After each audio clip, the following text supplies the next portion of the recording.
If you're training regularly in the gym, you're going to experience some form of joint soreness. If you're training hard, I guarantee you, unfortunately, it's not a question of if, it's a question of when you're going to experience joint soreness. Unfortunately, if you're not proactive and constantly taking care of your joints and allowing yourself to recover properly, things can get worse and worse, injuries can mount, and your ability to keep getting into the gym and performing at the level that you are used to will decline. So what do you do when you have joint soreness in the gym? Are you able to have the ability to not keep on going? Are you able to kind of back off, hit that brake pedal and allow your joints, let's say your elbow, your back, your knees, your hips, your shoulder, those are kind of the main culprits. Are you able to step back and allow those things to recover so that you can get back into the gym as soon as possible rather than, constantly being on that little cusp of injury and then getting yourself even more injured and then ending up having to take a ton of time off the gym and not getting the results that you want? Hey, Kyle Grieve here, strength coach, here to help you get past those injuries and keep on making progress. In this video, I want to show you a couple of my favorite strategies that I like to use on myself and on my clients to help them and myself keep on progressing forward and not allowing injuries to constantly be in our way from making progress. So the number one problem that people do is they train through pain. Now I understand a lot of people have the mindset when they go into the gym, no pain, no gain, And unfortunately, that's just straight bullshit.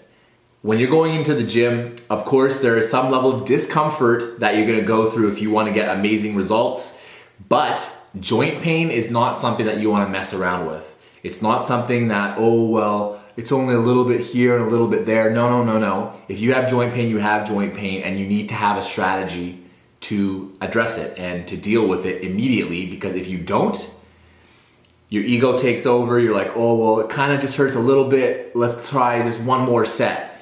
And I'm telling you, it's not a good idea. You want to make sure that if you have joint pain, you have a strategy either to take time off from the gym, take time away from a lift that bothers that joint, or have just something. But just make sure that if you have joint pain, you are not exercising through that joint pain. It can be really hard for people to do that who have that kind of all-go mentality, but it's a smart thing to do in the long run. So this goes kind of hand in hand with the last point, but don't be a hero lifter. So what I mean is, if you have something scheduled, a big PR, let's say, or a rep PR scheduled for a specific day, and during your warm-ups, you just start getting that weird joint pain feeling. Let's say you're warming up for squats and your hip just isn't feeling right. Don't be afraid to just 86 squats that day and allow yourself to recover for the next squat session, and hopefully, maybe next squat session or a couple weeks down the line, you can retry doing that max. But don't be that hero lifter that just wants to put a new PR video up on YouTube or Instagram at the expense of your own joints. The last point I wanted to make was what to do when pain subsides. So when your joint pain, if you've hopefully handled it properly, is gone, how do you get back to the gym? What do you do? Are you gonna just jump right in like you never miss any time and lift the same amount of weights?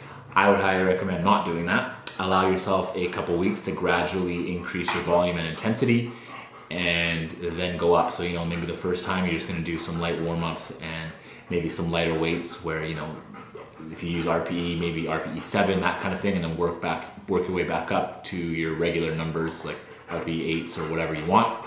But just make sure that you're giving yourself time.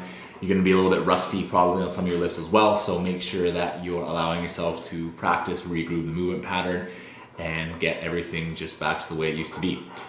So, to conclude, number one, don't lift when you're injured. Very, very important. Number two, similar to number one, don't be a hero lifter. If you have something scheduled but you're feeling some pain, don't feel bad about rescheduling it and doing it at a different time. And number three is don't allow yourself to just jump right back in and expect yourself to lift the exact same right away. Obviously, it depends again on the length of your injury. The longer you are out, the more strength you should be expecting to lose. If it's only a week or two, you're probably gonna be okay, but still just make sure, maybe you're taking a couple of extra warm-ups, or maybe you just hit the gas or hit the brake pedal a little bit for the week and then get back after like you normally would in the next week. If you have any friends, family, or colleagues that are injured frequently while training, please feel free to share this with them.